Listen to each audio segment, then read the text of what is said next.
Siqi, I obviously know you. Andrew, you and I met earlier. But for the audience, would love to hear just a quick intro for both of you. Oh, okay. Don't hear me? Is my mic on? Okay. Hi, I'm Siqi. I run the non-AI Runway.com. We're a finance platform. The idea is to make finance understandable to people inside of finance and outside of finance. It's not particularly understandable to people. My background is as a founder. So 4-time CEO, 3-time founder, and half of those times were funded by Andreessen here. Yes. And we have backed you twice. Yes, this is true. This is true. Let's hope it's the last time. And we are not in fact related. We should probably clarify that. You have a funny story about this. But my background as a founder, it's the first time I've done any kind of B2B SaaS company of any kind. Before this, I ran growth and product as VP product growth at Postmates. They bought my second company, in mobile games, which is a SaaS story we'll talk about. We were shut down by Congress, and the Washington Post wrote a really sad story about it. Before that, I was head of product at Zynga, which bought my first company in games. And before that, I majored in math and worked at NASA on the Mars rovers for a little bit. So that's me. Awesome. Well, lights are. We're doing lights. Okay, so yeah, actually, the most important thing I was going to cover is that we have Siqi and I have a long-running joke since maybe 2009. That every time it's one of our birthdays, we congratulate each other as cousins. And so I'll say, you know, we are still cousins on Facebook. Yes, yeah, actually, yeah. We're still cousins on Facebook. And so I think at this point we have fooled many tens of thousands of people that we're cousins. So this is our secret, so please do not spoil it for everybody else. But our secret and Andreessen, so we were your first deal at Andreessen? Oh yes, okay, yeah. So with Sandbox, okay, so this is funny. So with Sandbox VR, so you know, Siqi, who became CEO of this VR company, and we ended up investing. And in the memo, I had to actually specify that I was not actually cousins. Otherwise, it would be this like conflict of interest. Anyway, so that's the random side story. But most of Twitter think we're actually really related. Yes, yes. And I will actually after this, I will congratulate you and thank you for hosting me, my cousin, for hosting me. I will respond in kind. Yeah. So, yeah, so please let's. But all of you will know the truth. Yes. All right. Okay. Actually, can we edit this out of the video? We can. So, cousins, but only online. Yes. Got it. Thank you. Let's go. Okay, so yeah, a little bit about me. So I am a general partner at Andreessen Horowitz. I head up our gaming fund, which is game studios, all the AI and infrastructure and tools for gaming, and then sort of gamified apps and everything else. I've been at the firm now for almost 7 years. I started on the consumer side, backing companies like Substack and BeReal and Clubhouse and others back when originally they were 2 or 3 people and like continuing to grow. And then yeah, Siqi's company at the time, Sandbox VR, which we funded a few years before COVID, is an amazing, immersive, multiplayer VR thing. Actually, it's still on market, right? On Market Street. Yeah, you're on the board of it. No, all I see is like we've launched 70, 80. Anyway, there's now. Yeah, there's a lot of locations. We're both on the board, in fact, of this company. Yeah. Exactly. Yeah, that's right. And so, and so we worked through that. We worked through COVID. Siqi ended up starting another company. We funded Siqi again, which is great. And then before this, I was at Uber during sort of the hyper growth years at the company. We grew from 10 million to 100 million active users. I was part of the U.S. strategy team of 11 folks, including Travis Kalanick and the CFO and others.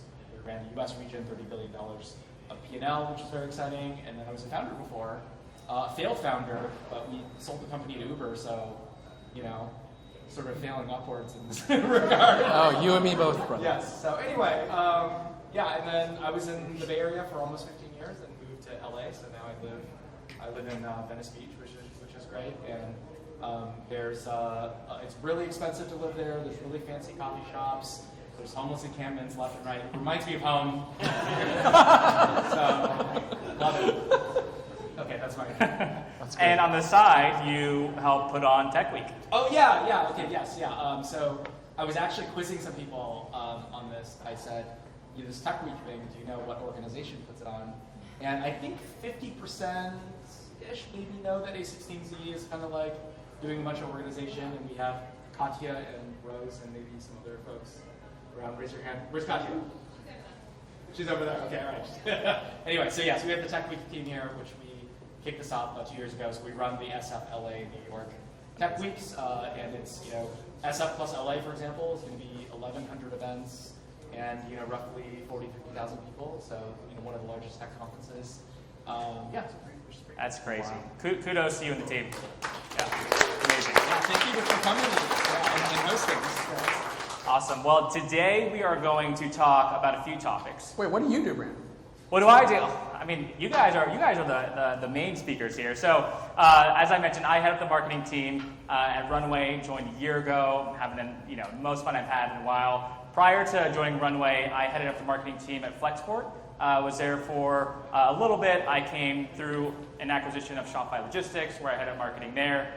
Before that, I was an early go-to-market hire at Twilio. So, yeah, been here in Silicon Valley for the last decade or so. But yeah, today we're going to talk about a few topics. We're going to talk about story, we're going to talk about design, and we're going to talk about AI. My first question is for you, Siqi. So Runway, we actually had our GA launch in July. And I will have to say you are the probably the only CEO that I've worked for that has just been maniacal about story. Like, I've been amazed by how many hours you've spent on honing the story and brainstorming. And I do other things. And it's been amazing to see. So I'd love to hear from you, Siqi. How do you think about story, and how do you feel that played a role in our launch a few months ago? Yeah, I always thought story was really important. As a founder, I think storytelling is a superpower, right? You recruit, you hire, you have to fundraise, and you have to tell a story. But I underestimated how important the story is in the company until I met our one advisor at Runway, this guy named Wolfgang Hammer. And Wolfgang Hammer, first of all, has the best name ever. And he was the executive producer of House of Cards and Hunger Games, and ran Miramax and Lionsgate. And we met randomly and just became really interested in what we're doing. And he really changed my perspective on the role of the story. I used to think story is like one of the things that you do in a company. So you build a product, you design it, you do engineering, you hire people, you raise money, and you market it. But what I realized is that what he taught me is the role of a story should be actually a series of concentric circles, where it starts with the founder or CEO, and it goes to the leadership team, and goes to the wider team, and then it goes to your customers, and then it goes to the world as a whole, and they're all hearing the same story. And it impacts how you not just tell your story in terms of marketing and how you fundraise, but also what your values are, how you prioritize the product. And so I think it's enormously important, which is why we spent so much time on it. And I literally talk an hour, and I did do a half-an-hour talk on how we got to a really good story that you can only tell, which I think I'm talking about tomorrow at some different event. But needless to say, I think people actually underestimate the power of a story and how impactful it can be to things outside of marketing and fundraising. Awesome. And Andrew, from your perspective on the side of investing, obviously you've been pretty good at it. But I'm curious to hear your perspective on how important story is and the role that it plays in what you look for in the companies that you decide to invest in. Absolutely. Well, so much of venture capital and the decision to actually invest in a team is really about the people at the end of the day, right? And one of the things that I often talk to founders about, which I think is really one of the biggest possible mistakes that they can make, is because they spend all day working on their idea, they think that their startup is about the idea, right? And they spend very little time talking about themselves. They spend very little time talking about their accomplishments. And by the way, when they do, they're so modest, right? They're humble about it, right? And so I have this this test that I talk about, which is this idea of, are you being the dinner party jerk? Okay, and what I mean by that is, when you go to a dinner party and someone's like, Siqi, what do you do?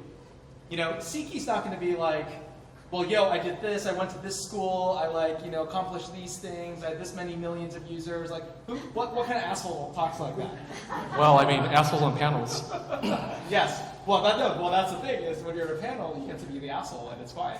But when you're at a dinner party, you do not. And so I think one of the really interesting things is there are major accomplishments that I'm sure everyone in the room has made in their careers and in their life. And when you're in the room pitching, you have to talk about that. And especially, by the way, if you're from another culture outside of Silicon Valley, and I've written a little bit about this before, but a couple of years back, I had this whole team of folks from the Nordics come to the United States, and they were spending all this time pitching, kind of soaking in Silicon Valley culture, pitching VCs, and they said they had to learn how to pitch their company in the American way. And what they meant by that was they thought that it was kind of really rude to talk about themselves.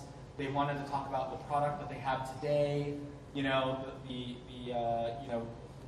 revenue that they were generating today, the competitors that they have today. And then they would watch some of their American counterparts who were very good at pitching just talk about the future. They were detached from reality, it seemed like. They would just talk about how amazing the market was that they were going to go after, and how V2 and V3 and V4 of their product was going to be amazing. And then they spent all this time bragging about themselves, and they're like, that's so annoying, but it works. So anyway, so I think that's one major part of storytelling that I want to give. The other part I would say about storytelling that we often talk to with our founders is a great story always has conflict in it. There's always a why now.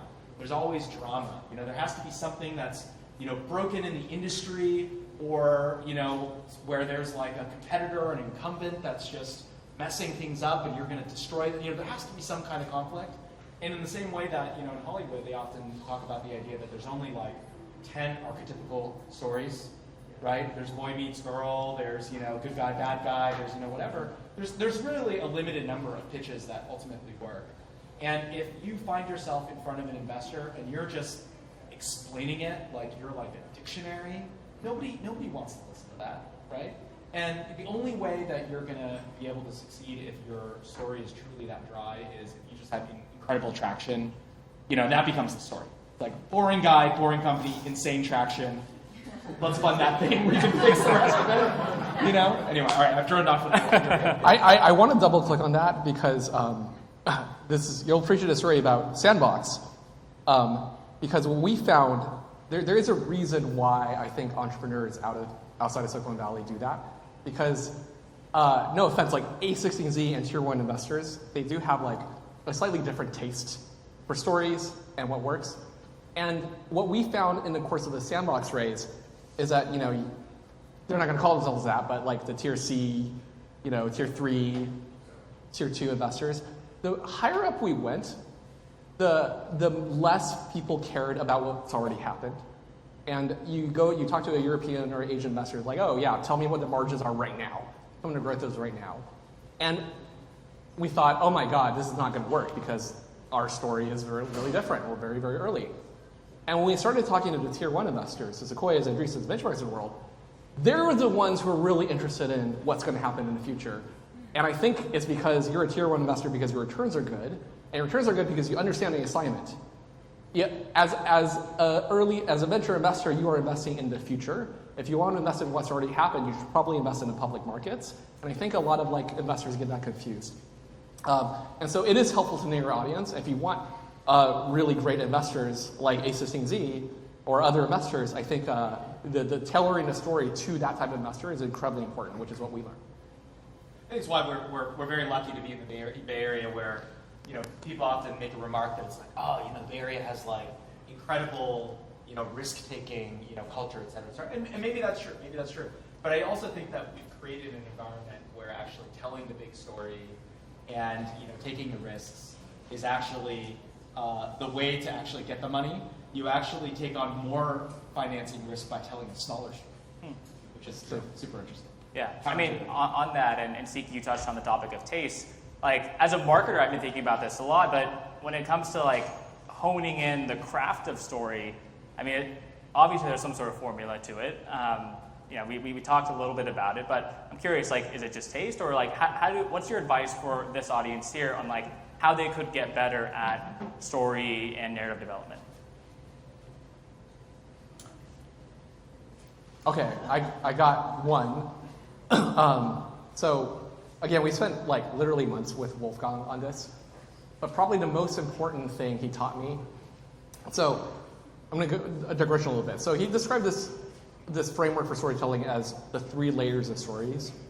And people are generally familiar with the first 2. So the first layer is like action, the plot, ongoing events of the story. The second layer is emotion. It's like things that the characters feel and the things that the emotions that the audience feels through these characters. But the thing that gives stories a feeling of depth and memorability, this sort of je ne sais quoi, is this third layer, and he described this as this conflict of worldviews, which is what you talked about. And there's many archetypes in this conflict of worldviews, but in Startup Land, usually this conflict is between what he calls a global dominant worldview and a global underdog worldview. And the global dominant worldview is one that's held by the world, it's a default world, it's very reasonable, it's what everyone walks around and believes by default. And they have this underdog worldview that says there's some subtle lies in this dominant worldview, there's a better world to be had, I can imagine it. And a story plays out this conflict through the eyes of a single character, right? So, Star Wars is like, plays out this conflict through the eyes of Luke Skywalker, this conflict between order, rebellion, and freedom. So that's the general framework, but the most important thing I learned is that in every story, the global dominant worldview is the worldview that's going to be held by the antagonist, the villain of a story. And the hardest thing to get right, and the most important thing to get right, is how realistic and believable and fair and gracious and reasonable you are to that global dominant worldview. Because if you think about the stories that are most memorable, that we most love, they are the stories that have believable, sympathetic villains. From Thanos to Walter White from Breaking Bad. And most founders don't do that because we walk around all day thinking about the way in which the world is broken and we're going to completely fix that. And you don't end up with a believable hero. So you don't end up with a believable story. And that was actually really, really, really difficult. So I think that's the one thing to get right in your story. Figure out what that villain is, give it full faith and credit. And then if you can tell a compelling story against that, then it becomes a lot more unique and believable. I like that, and maybe just to expand on one bit of it is when you are an investor and you are experiencing all these thousands of startup pitches through the course of the year, you know a little bit about a lot, but you know very little bit about a lot, right? And and my expectation when I speak with the founder is whatever they are working on, they should be spending 100 hours a week thinking about. They're in the shower, they're thinking about it. They're on the Peloton, they're thinking about it. And as a result, when I talk to them, if I can ask a couple questions, I expect them to just wow me with the little bits of counterintuitive knowledge, the secrets that they've collected, all the things that I didn't know that I should know. And if that doesn't happen in a very short amount of time, then it makes me not feel like this person's actually an expert, right? And and so as a result, what ends up happening is I was just having a fun conversation with some friends about this, which is how many minutes does it take when you talk with somebody before you assess if you think they are smart or not smart? Okay. And I assure you that that number is a single digit number, right? And it may even be as fast as 2 minutes, something like that, right? And the reason is because there's a lot of great questions if you know a little bit about the industry that you can ask an open-ended question. You can see how deep they go. And so I'll use a technology one just to give a sense of it. I love asking people something like this is more like an interview question. So if I'm going to ask somebody in marketing this question, I might just say like, hey, if you were in charge of growth at Discord and you wanted to grow the product 20% next year, what do you do? Okay, that's just a quick question, right? If I'm in like in Hollywood or whatever, I'll be like, so the business model's broken right now. There's all the streaming, there's all these other things. So what do you do, right? And how long does it take before you figure out if this person's telling you new information or the same shit that anybody can read on the internet, right? Okay, and I think the number is very, very small. And so, because of that, I think that there's there's sort of this idea of like, how many insights can you offer per second that are unique enough that then it holds my attention? And and that's the idea portion of it. And then I want you to brag about yourself. And then I want you to tell me, given all this time that you're spending on your company, how much progress you've made. And if you don't like absolutely nail at least one of those things, then it's really hard to compare you against thousands of other companies. It's the reality, right? That's not my job. Someone else in the angel investing ecosystem or in the seed investing ecosystem, they should figure it out and give you a chance, and maybe you'll be back like in a year or two. But I think that if you are truly, if you can hit all 3 out of 3, then like I'll give you an example. On Monday, I met a company for the very first time, and we were ready to give them an offer by the end of the day. And the only reason why I didn't give him an offer was his co-founder is in like another time zone, so he didn't talk about his co-founder. Took him out to dinner, and it was start to end in 28 hours. You got an offer, right? And so like that can happen when everything clicks.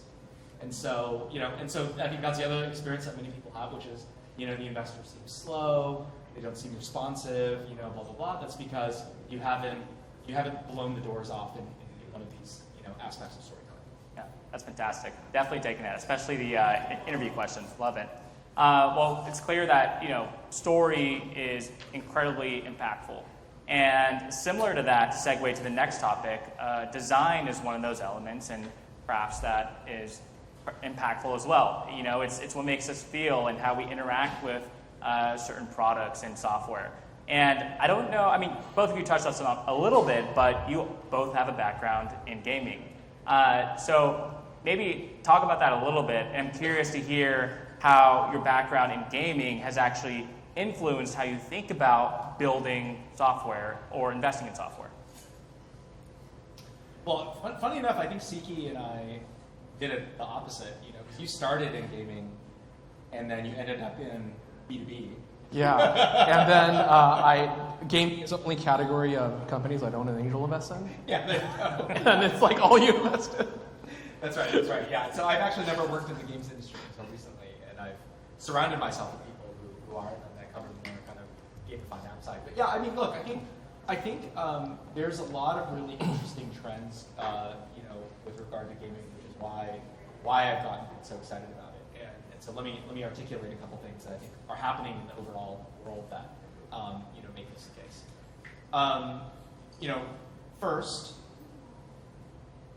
the idea that people can actually build a multi-billion monthly active user product, and it's ad supported, and it just grows like crazy, and all this other stuff that we did, like, we're old now, so like 10, 15 years ago, I just don't think that it's possible anymore. And the reason is because 15 years ago when the iPhone came out, what was your app competing with? Your app was literally competing with waiting in line.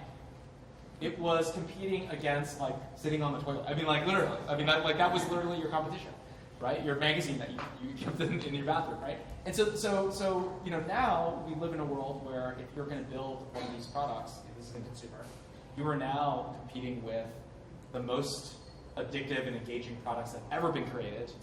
All the social media apps we love, all the games, all the things that we love.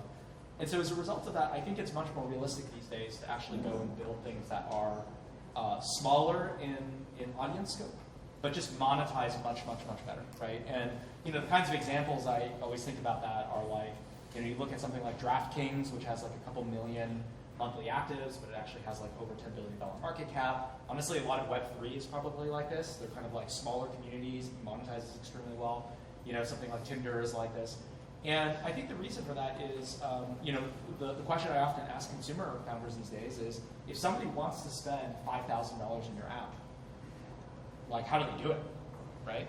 And so as a result of that, by the way, all these AI tools are great too, because like, these prosumer AI tools, you're spending credits, it's like very exciting, that's also a great example.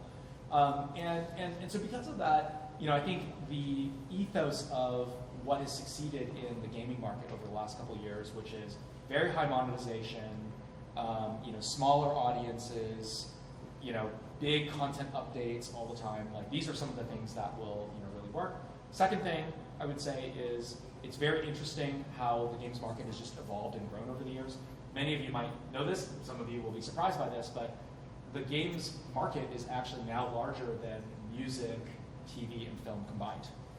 Right? It's over, well over $200 billion. There's like 3 billion gamers. And especially what you see when you go to younger audiences is that before their parents are willing to give them an Instagram or TikTok account, which like parents are frankly terrified of giving their kids social media accounts, they will let them go nuts on Roblox and Minecraft, and they hang out with their friends, and it really is their social network. And so I think we're just seeing a couple of these pieces start to intersect, and I know we'll talk about AI in a bit, but especially with all of the it's been so amazing to see if you build a word processor, somebody can literally, one person can write the next novel, J.K. Rowling can write the next installment of Harry Potter, ship it to tens of millions of people. We're not in a world where a single person can build like a Marvel movie or a huge AAA video game, but like we're going to get there, right? And I think that those are all very exciting things, and and it's part of the roadmap of what is going to reinvent entertainment and consumer engagement. Yeah, for me, I've been in gaming for a little bit. I think that's my first 2. And I skipped one Postmates, and then I went into gaming VR. Sandbox VR is more or less a gaming company. And I actually think gaming is just an amazing training ground for building products. I felt this when I was at Zynga, and my theory was that games are the most complex of products. And now that I'm on the other side of it, building something not games, I think I believe that is the case. You have to manage economy, how millions of people interact with each other. The pace at which you have to innovate and discover new futures and think about systems is incredible. And the median B2B product is like a glorified database view of some kind. And it is just the amount, the speed and the complexity at which you have to deal with things is just an amazing training ground for all other kinds of products. So if you look at a lot of the people that came out of Zynga, for example, like Manuel, I think I'm getting his name right, is the chief product officer at first YouTube and then Roblox, and he was like a director of product there. And there's like a bunch of different examples. John Tien runs product and games at New York Times and Calm. He's chief product officer now at Calm. So I think the CEO of Tinder is also CEO of Tinder. Yeah, that's right. Bernard Kim. Bernard Kim. So, I mean, if you're thinking about getting gaming, I would highly recommend it. There is like no harder kind of product to work on. If you think about technology too, right? Like the most amazing technology is like GTA 5, right? Like that's crazy. You can go around in LA at 60 frames per second and have all of these people and have realistic car collisions. That is incredibly complex, both as a product but also as an effort of project management. So I'm a big fan of games, which is why I do not work on them or invest in them, because they're really, really hard. But that's three games companies is enough for this guy. Yeah, I'm good. I call uncle on it. I'm going to do something simple like revolutionize finance, which legitimately is actually simpler. So that's one thought. And the other thought is, having worked on finance, and people generally think it's an incredibly boring space, and it is. It's incredibly underserved. But if you can apply design thinking to it, what you learn really quickly is just how still undervalued design is. Like, the iPhone came out 17 years ago, and it is a better designed phone, and you were able to build the most valuable company on the planet because of better design. That same amount of skill and craft and values has not been broadly distributed across most industries, and finance is probably one of the last ones where it will happen, and we're just trying to accelerate that a little bit. And if you can apply that kind of design thinking, you can have the equivalent of an Apple-like or an iPhone-like result in many different industries. So for example, like when we think about finance as a market, we actually think the opportunity is much bigger than finance. One of the internal mantras that I know you're familiar with is this idea that finance is not about finance at all. It's about everything that happens in the company. Everything that a person does, every person in the company, every department, everything that they do eventually falls in the bottom line. So if you can design the right product, You can design far more than a better spreadsheet. You can design almost a game-like view of the business, which is actually in our launch video as part of our marketing strategy. Because I think about these spreadsheets and these models as literally a game engine, like Roller Coaster Tycoon. And in theory, you could play Roller Coaster Tycoon on a spreadsheet if you have the right logic. But it wouldn't be very fun, it wouldn't be very interesting, it wouldn't be very clear on what's happening.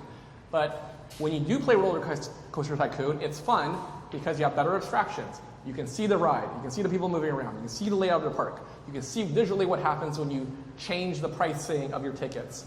And running a business does not feel that way. And with better design and better software, it could feel that way. And I think that's really going to change how companies are run, which is why we exist at Runway. Yeah. So if Siqi is successful, he's going to be running a gaming company. Fuck.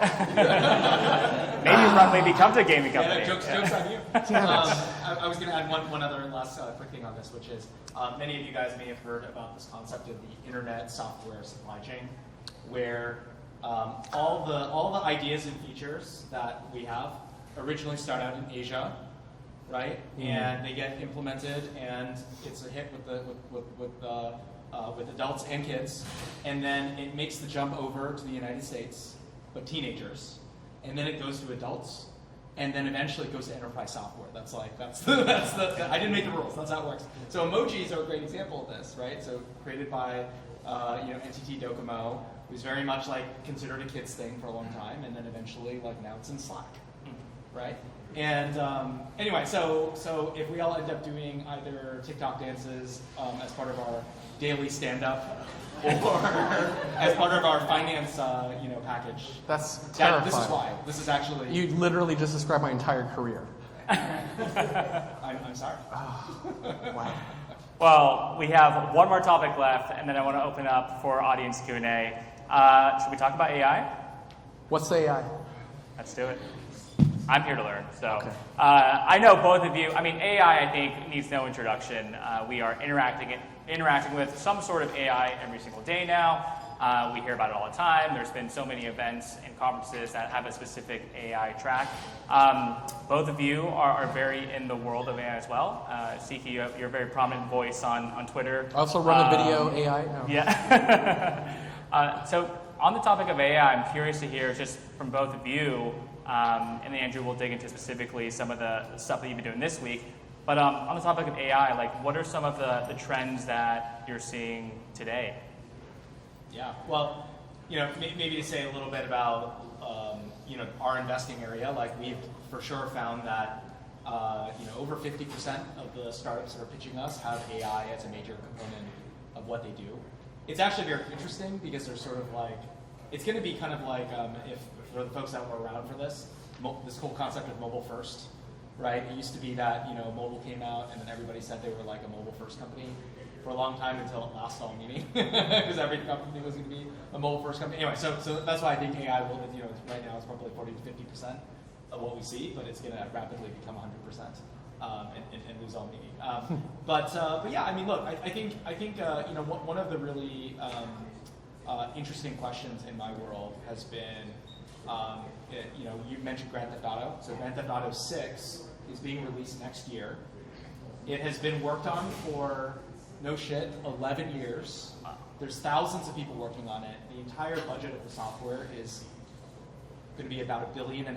So it's really one of the most expensive things ever created. Now, one of the most amazing things about GTA is that every tree and every blade of grass and every building and whatever was actually handmade and placed into the product, because that's what these when you walk into one of these offices, it's like people coding on one side and then people with Blender and Maya and other tools like open on the other side. And so they're really making one of the most expensive pieces of software. And I would say how ironic it is that in video games in the digital world, everything is handmade, and then everything in our world is actually machine made and actually shipped to us, which is very interesting. And so so I think one of the big trends that we're going to see, and this is kind of the quote unquote weak form use of AI, is that every aspect of the game development stack, whether you're talking about the 3D objects, the interactivity of the characters, the music, the sound effects, the actual levels themselves, and then potentially, we're in a world where, Fallout, the big Amazon show, that's based on a video game. Last of Us last year was fantastic, and based on a video game. There's many of these examples where a lot of these 3D assets are going to then be repurposed, in Hollywood and kind of become, sort of what Marvel did with comics, comics to movies. Where I think we're seeing this with video game IP. And so, the weak form of this is basically the obvious thing that's maybe not very interesting is to say that all this stuff is going to get cheaper.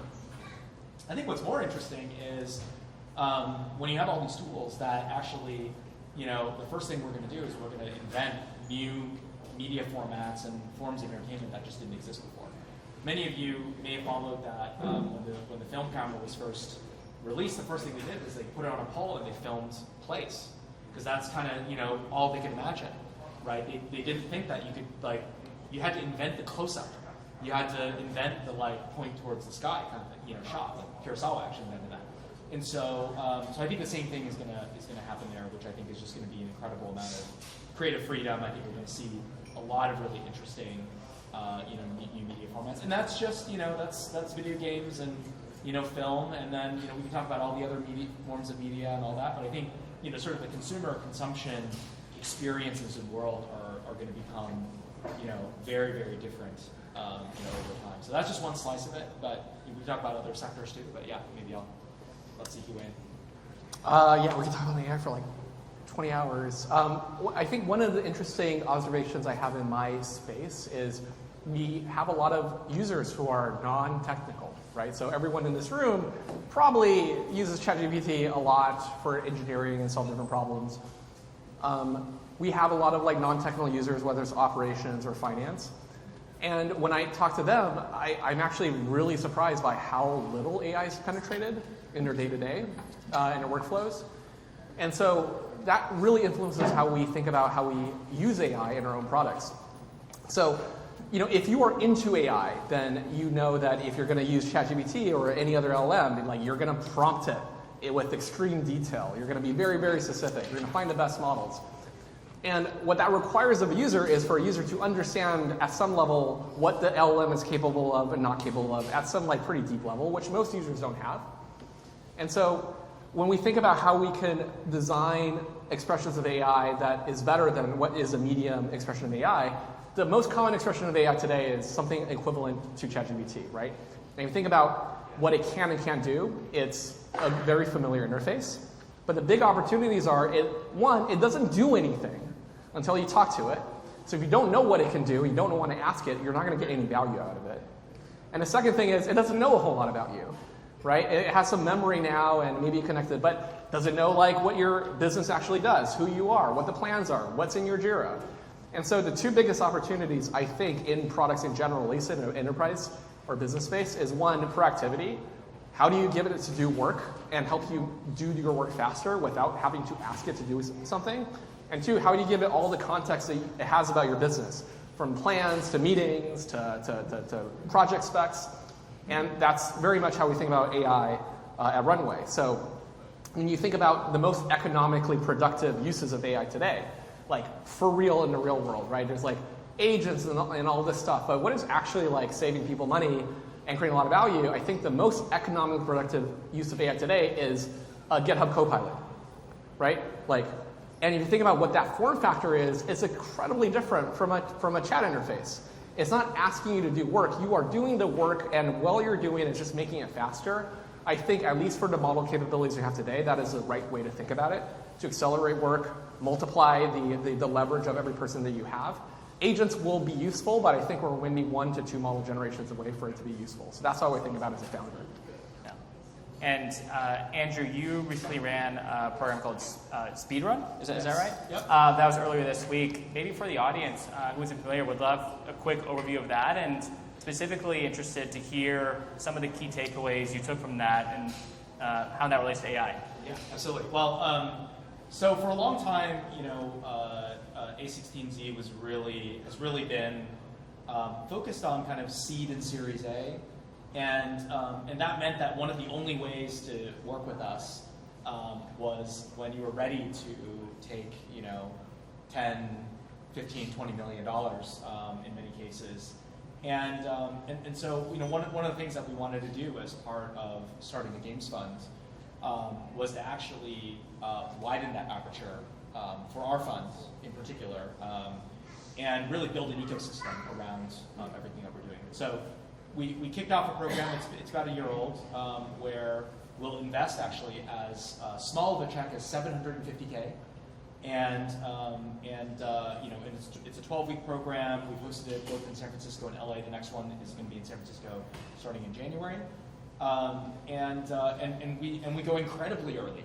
So early, in fact, that oftentimes people quit their jobs and they do not have a company incorporated, and they're not able to actually sign our term sheet because they need to incorporate the company, right? Like that's how early that we're actually going. And during that process, we end up being able to really work with the team. We give them full access to our network, our resources, our thinking, and then we do a demo day at the end, which we just completed, where we bring several hundred investors together and spend time with the companies. And what I would say is, in terms of insights, lessons, thoughts from being part of Speedrun, is I'm just so excited about like how much the tech industry goes up and down, but it's the enthusiasm and the just number of people that want to build something new. It just feels like it just doesn't change, which is amazing. We had over 10,000 startups apply for Speedrun this year, for example, which is just fantastic. And so I think that's really cool. I think what we often find is the little snapshot of the future. One of the things that we often say is, entrepreneurs are the ones that live in the future, right? They're the ones that see some vision or some new technology, and they're really going for it. Investors sound smart. They sound like they're living in the future, but really it's just because they're talking with founders.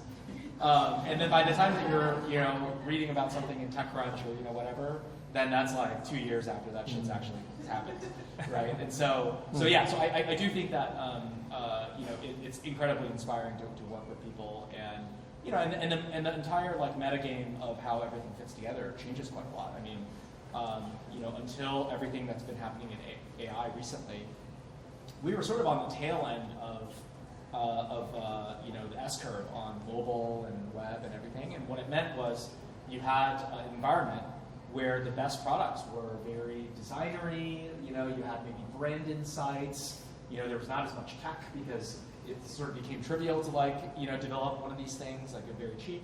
And it's amazing to now, just a couple of years later, the whole S-curve is reset. And it turns out that if you have a PhD in machine learning, you're the shit. And in fact, you can name your product whatever you want, including random letters, and people will adopt it, and you will make billions of dollars per year. I mean, that's awesome. That's America. Let's go. Awesome. Well, I would now love to open it up to the audience for Q&A. So I believe we have some mic runners. So if you do have a question, raise your hand, and we'll get a mic over to you. 1 second. We're just going to do a mic check. Yeah. Okay, great. Yeah. Is your Is it? Oh, yeah. I think it's. Check. We can hear it. you think his audio is being picked up from one of your posts? You want me to sit further away from him? No, we'll adjust. Okay. We'll speak one at a time. Yeah. Oh, and if I could ask, please don't pitch us your startup idea right now. nobody wants to hear that. Okay, don't be selfish. Just ask a real question. His checks are 100 times bigger than mine, so yeah. Siqi's job is to front run everything that we do. Sometimes I say hey Siqi, can you talk to this founder and just say some good things about us? And Siqi's yeah, I'll do that. And then it'll be I invested. I do that. I've said the firm It's a good strategy. a good amount of it. It's a really good strategy. Okay. I commend you. All right. Appreciate it. I love you, cousin. All right. Yes, we're related by blood. First question? Yeah, first question. I'm gonna kickstart from here. This is John Chen. Nice to meet you guys from NextIAI. Gonna stop pitching about my company. Directly hit the question. So you mentioned that investors are looking at a company and they're looking at the future. What is gonna happen in 6 months, 1 year, 2 years, right? Future value proposition. And how do you balance the idea of the myth between fake it until you make it and actually doing something and that you know, how do you balance the point where, you know, you're talking about your dream, right? And you want it to feel real rather than you're doing the fake it till you make it. How do you see this myth? How do you balance that point? Really? I know you want Andrew to You're the king of fake it till you make it, so. You know, but I mean that in yeah, I mean like in a storytelling. I'm not even offended. I'm that shameless at that. I mean, as a founder, whether you're faking it till you make it or you believe it's going to happen, that is in your head. And so if you think you're faking it till you make it, then you're lying. But if you believe that this must happen and you're the person to do it, then you are telling what is true for you. So it's about the faith. It's about your faith. It is about your own belief and as an entrepreneur on what you're doing, why you're doing it. And if you don't believe it, if you think you're faking it, everyone else is going to know. Thank you for the answer. It helps a lot. Thank you for the question. One question for you, Andrew. You told about when you evaluate the entrepreneur. So you give the example of Discord. If the guy come with a lightning strike idea to do influencers, you're gonna pick fast that he's not good. But if he come with an idea that have in your book, like Atomic Network, it's still not something that you value, or say, okay, at least you have the basics and it's okay. Yes, are you confirming if that's correct? Yes. Okay, I see, yeah. Look, yeah, I mean, I think if someone is, you know, read my book, thank you for reading my book, and is telling me concepts from my book, then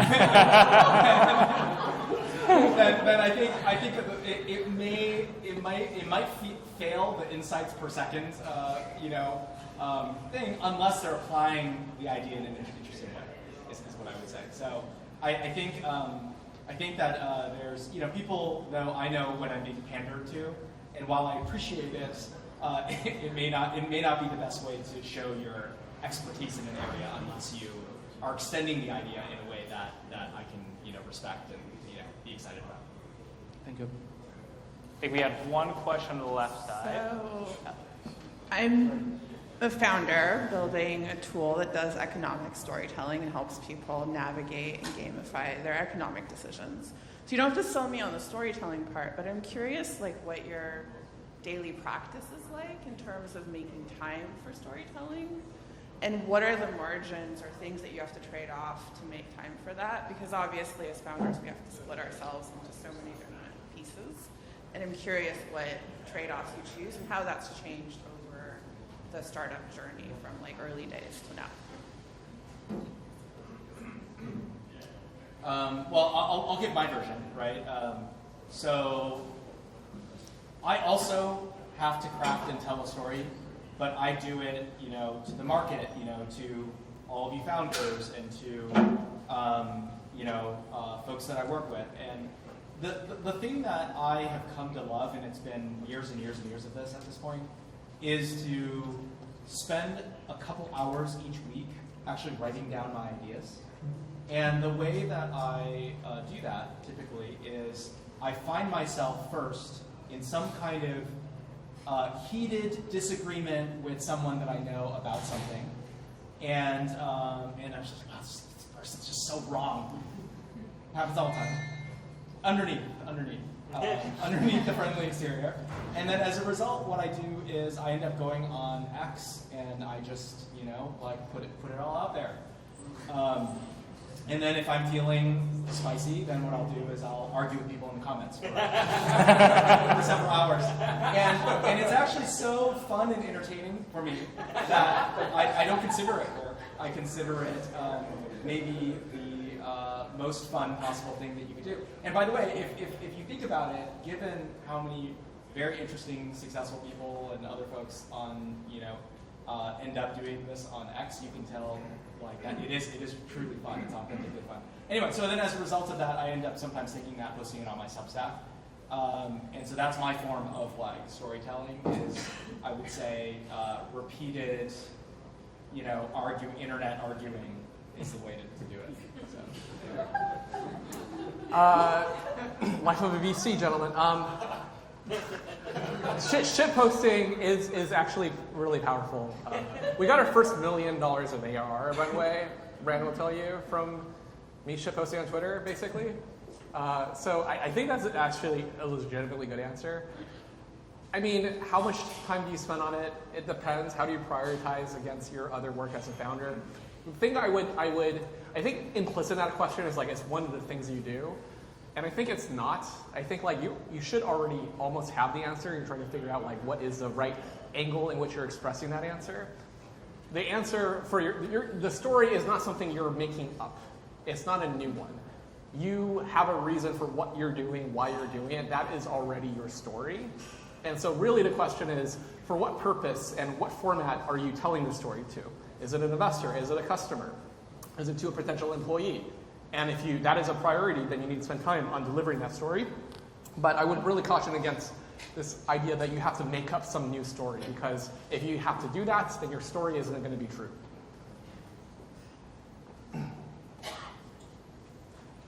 Hi, I think it's my turn. So, I did a math. Pardon my French into this question.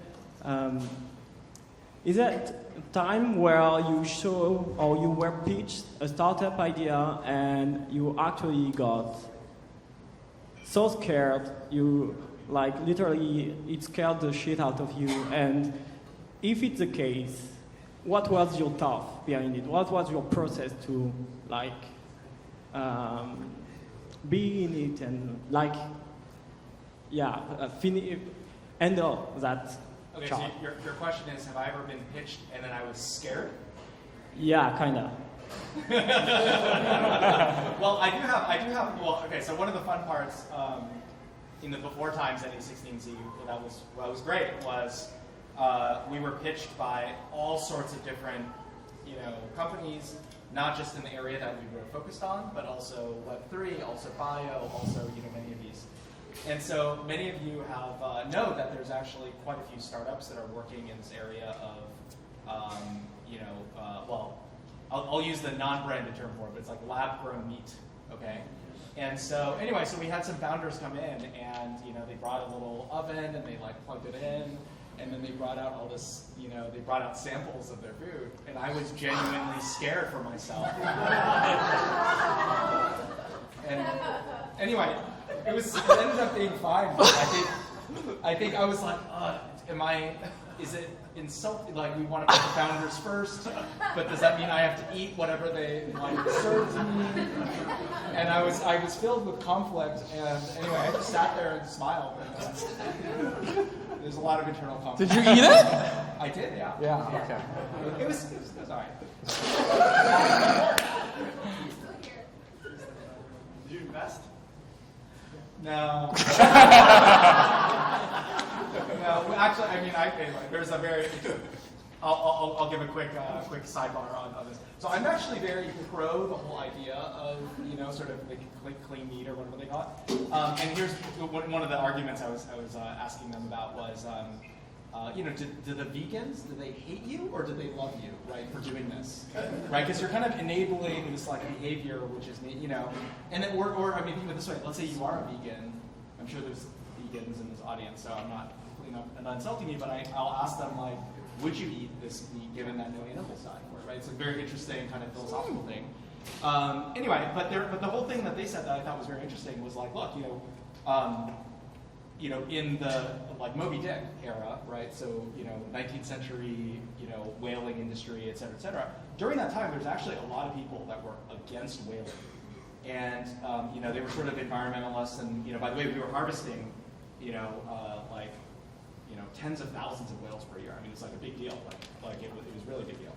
And so the whole movement was about abstaining at that point. But and the whole thing was basically they wanted to get this oil out of the sperm whales like heads, and use it as lamp oil. And the only thing that solved that was technology, right? Was like just electricity, right? And that's why.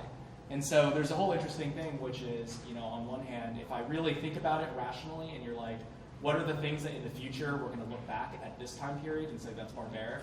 Probably like factory farming is like probably up on that list, and I do understand that rationally. I can't help but like, I'm like I eat all the meat. But like the only way we're going to get around that, I think, is actually clean meat. So I'm actually very pro the thing, not the particular one that I tasted, but in general, I like the idea. Okay, sorry, that was a night. Hey, my name is Nate Fox. So actually, Siqi, earlier you talked a little bit about kind of the different tiers of funds or firms. And kind of tying it back to the topic for tonight, when you look at design, storytelling, and then instead of AI maybe replacing that with traction, do you feel that there is a pecking order of what's most important, I guess primarily for Andrew, and then Siqi, do you feel like as different funds and their tiers change, does that change? Like, is there one that kind of trumps them all, where, hey, if we have this one thing really dialed in, then the other two don't matter, or is it kind of an ecosystem of all three? So I'll say, it's actually something we have to remind ourselves all the time, especially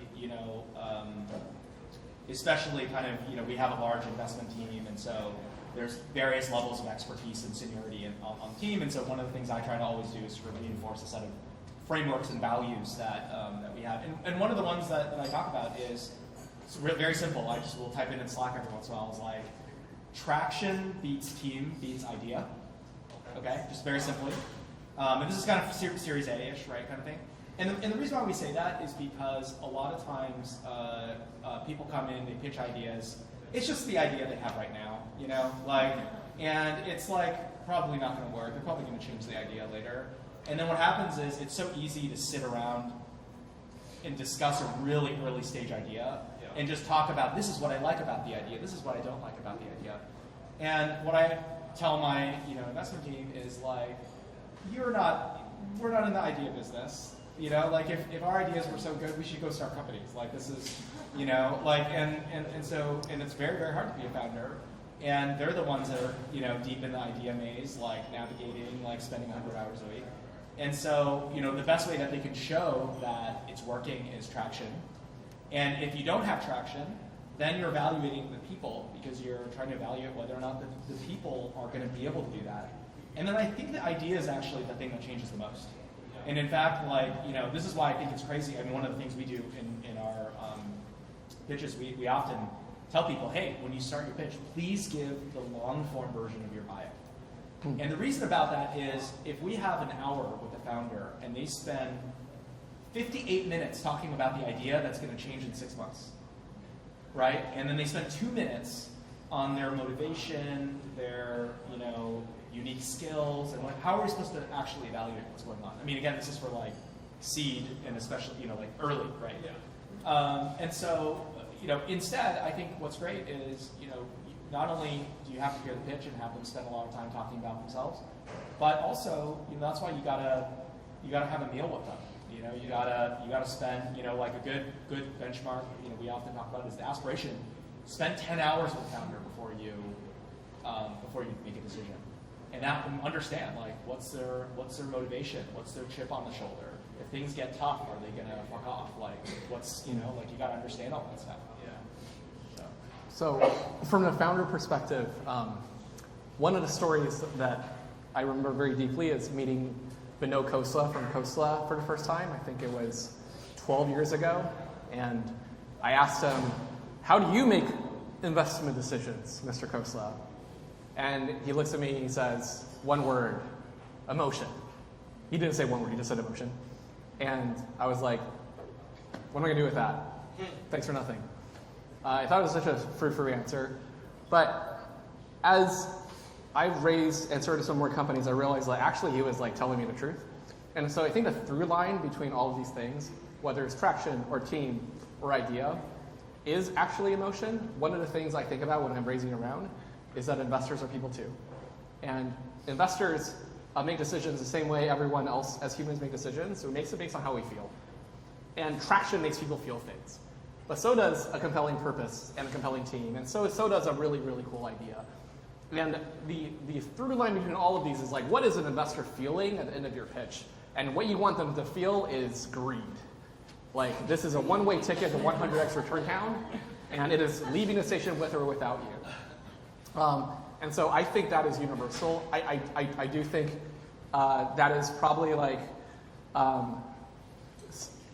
even for like the lower tier investors, like they think they're making a rational decision, but it really is like they're not feeling it.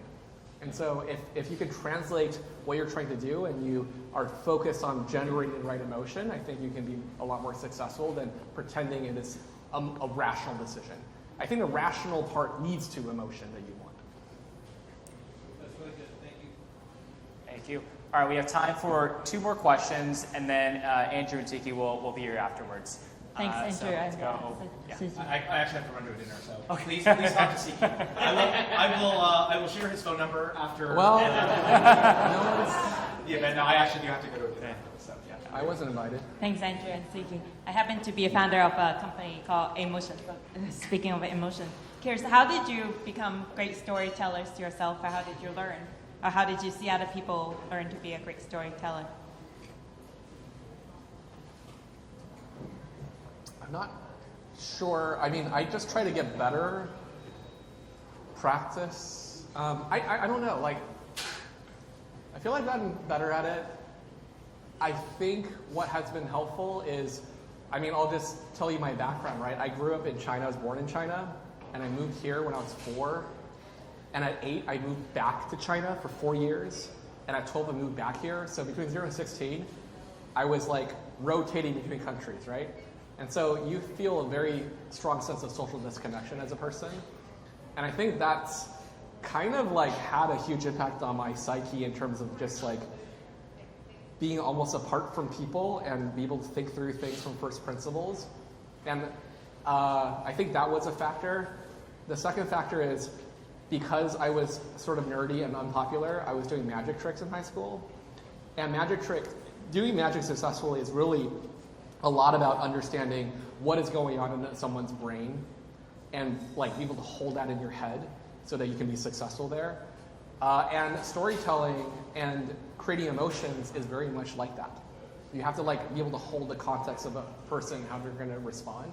So it's almost like it started clinical, but like with practice, it's like kind of been intuitive. It's my own analysis is how I got there. If that helps. Yeah, maybe I'll do a short answer here. I think in order to write well, you have to read a lot, and in order to, make music well, you have to listen to a lot of music. I just don't think that there's a way to not have a closed form loop, right? Mm-hmm. And so I think because of that, part of the question is, can you learn how to tell stories without listening to other people's stories and trying to dissect it, or to tell a lot of stories and to try to dissect your own, kind of thing. And by the way, one of the most painful things that you can possibly do is to listen to a recording of yourself, doing something. Honestly, that would just be absolute torture. I've never done that. That's terrible. I recorded like an audiobook, which is like I think 10 hours or something. I absolutely never listened to it. I refuse to. That would actually just be like torture awesome. Chamber, like kind of thing. Anyway, but don't listen to me. Listen to my earlier point, which is to say, I think you do have to actually close the loop and actually try to do that. Mm-hmm. And then I think, very often we don't actually ask other people for, I think one thing that's very interesting about startups is your startup kind of becomes your extended avatar, right? And what I mean by that is when your startup is not going well, you feel shitty. If somebody attacks your startup, you're like, you're attacking me, right? And so what ends up happening is, because of that, we often don't actually ask other folks that are really, really good, that we respect, about, like how you tell stories. And I think that that's one of the best things that, we all get to do in the Bay Area is we all know tons of founders. We can all practice pitches with each other, and we can get critiqued and try not to take it too personally. And I think that actually is one of the best ways. Again, just trying to figure out ways to close that feedback loop on your story. I think what you just said, that is so important. The self-awareness. You hear a lot of founders, they have this pitch and they're trying to sell you on the pitch. And when you encounter that as an investor, you're like, well, I don't know if they want to hear anything about feedback about this pitch, whether it's a good idea or how they're coming off. They're trying to sell, and their identity is clearly attached to it. And if you say something negative, they're going to be like, no, it's actually great. You don't get to ground truth that way. I think like understanding the ground truth of what your story is and whether it's really, really good or not is important, and how you show up in getting that feedback and being open to it through body language has a lot to do whether you're going to get it at all. If you never get it, you're never going to get better. Well, Andrew, I'll be mindful of your time. So thank you, Andrew and Siqi, so much for the time today.